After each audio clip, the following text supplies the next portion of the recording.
Good evening and welcome to TCM this Tuesday. I'm Alicia Malone. Tonight we have another lineup of Fox stars for our Star of the Month celebration, and we couldn't do this spotlight without speaking about Marilyn Monroe.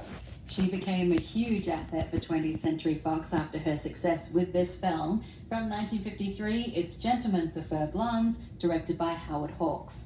The original source material was a 1925 novel by Anita Loos, which was adapted in several forms, including a Broadway musical starring Carol Channing. 20th Century Fox head Darryl Zanuck then bought the film rights with his famous blonde star Betty Grable in mind to play the lead, but Grable was very expensive, so Zanuck had the idea to cast one of his lesser-known and cheaper stars, Marilyn Monroe.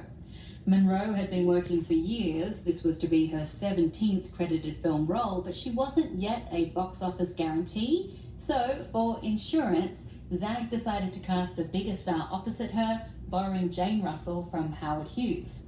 Screenwriter Charles Lederer was hired to adapt the script, and he was told to beef up the supporting role to suit the stature of Jane Russell.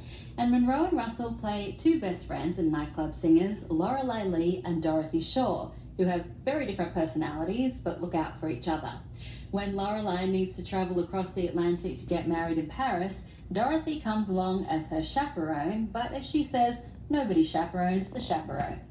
Marilyn Monroe was nervous about taking on such a big role, and her insecurities threatened to overwhelm her.